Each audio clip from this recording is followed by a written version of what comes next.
Assalamualaikum warahmatullahi wabarakatuh. Selamat pagi anak-anak. Nah, hari ini kita akan belajar mengenai energi dalam sistem kehidupan.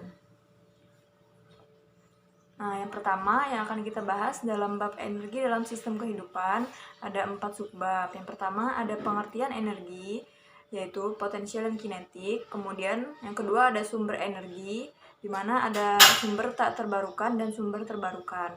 Yang ketiga ada makanan sebagai sumber energi, dan yang terakhir ada transformasi energi dalam sel. Nah, selanjutnya pengertian energi. Energi merupakan kemampuan untuk melakukan usaha atau kerja atau melakukan suatu perubahan.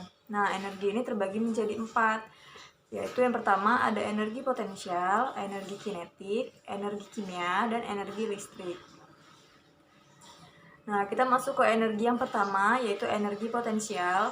Energi potensial adalah energi yang dimiliki oleh suatu materi karena lokasi atau tempatnya. Nah, energi potensial ini terbagi menjadi 3 jenis, yaitu ada energi potensial gravitasi, energi potensial listrik, dan energi potensial elastis. Energi potensial gravitasi bumi yaitu energi yang dimiliki suatu benda karena terletak di atas permukaan bumi. Nah, maka semakin tinggi letak suatu benda di atas permukaan bumi, maka makin besar energi potensial gravitasinya. Seperti pada gambar di samping, terlihat contohnya seperti ketika buah apel sedang jatuh. Nah, di sebelahnya ada seseorang yang sedang membuat suatu panahan. Ini termasuk ke dalam energi potensial elastis. Nah, selanjutnya masuk ke energi kinetik. Energi kinetik adalah bentuk energi ketika suatu materi berpindah atau bergerak. Nah, seperti gambar di samping, anak-anak di arena bermain ini memiliki lebih banyak energi potensial pada saat berada di puncak perosotan karena pengaruh gravitasi dibanding ketika berada pada dasar perosotan. Nah, kemudian energi kinetik akan diubah menjadi energi potensial ketika menaiki perosotan, dan energi potensial tadi diubah lagi menjadi energi kinetik selama meluncur turun. Nah, jadi pada saat anak-anak menaiki perosotan, energi kinetik ini diubah menjadi energi potensial. Nah, ketika sudah menaiki perosotan dan hendak turun, jadi energi potensialnya itu diubah lagi menjadi energi kinetik selama meluncur turun. Nah, selanjutnya ada bab kedua, yaitu sumber energi tak terbarukan. Nah, energi tak terbarukan yang paling banyak dimanfaatkan adalah minyak bumi, batu bara, dan gas alam. Ketiganya digunakan dalam kehidupan sehari-hari, yaitu pada bidang industri untuk membangkit listrik maupun transportasi. Nah, energi hasil tambang bumi ada salah satu merupakan sumber energi tak terbarukan, di mana contohnya seperti batu bara dan juga fosil, yaitu berasal dari fosil tumbuhan dan hewan yang terkubur jutaan tahun yang lalu. Kemudian yang kedua ada energi nuklir, di mana energi nuklir merupakan energi potensial yang terdapat pada partikel di dalam nukleus atom. Selanjutnya kita masuk ke sumber energi terbarukan selanjutnya, yaitu energi matahari.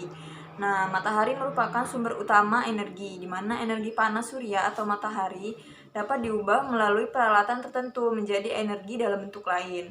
Nah, selama matahari masih menyinari bumi, sumber energi ini tidak akan habis. Kemudian selanjutnya ada pembangkit listrik tenaga air atau PLTA.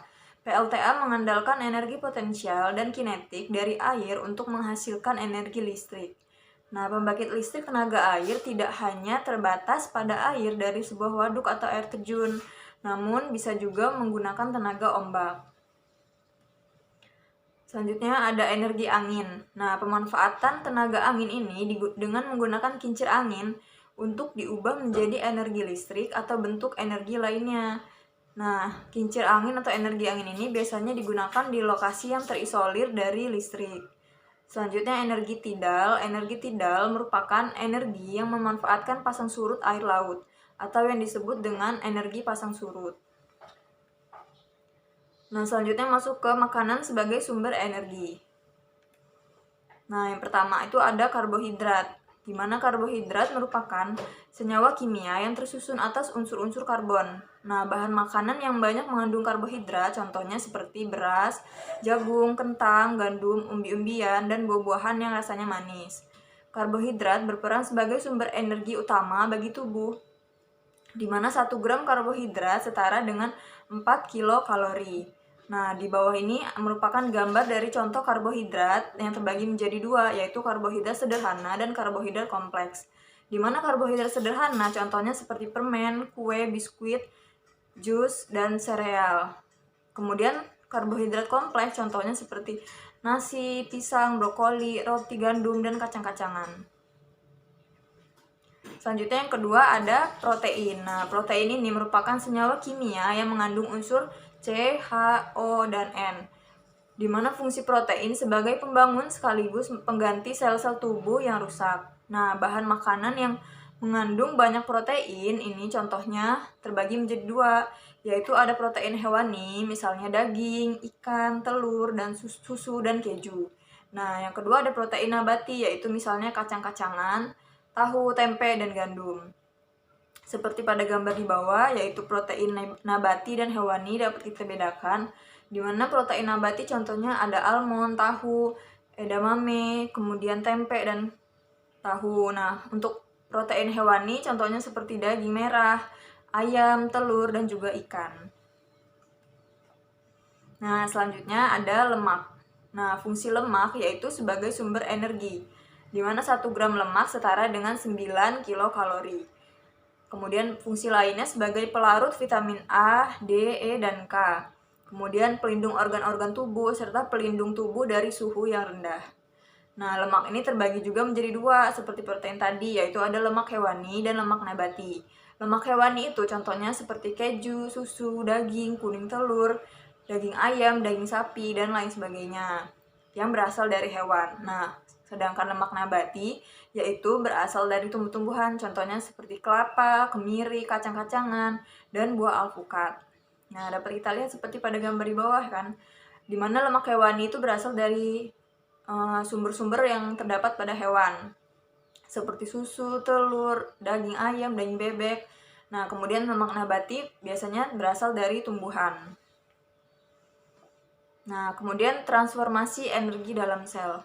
Pada makhluk hidup heterotop, nah heterotop ini adalah makhluk hidup yang tidak menghasilkan makanan sendiri atau tidak bisa mengubah senyawa anorganik menjadi senyawa organik.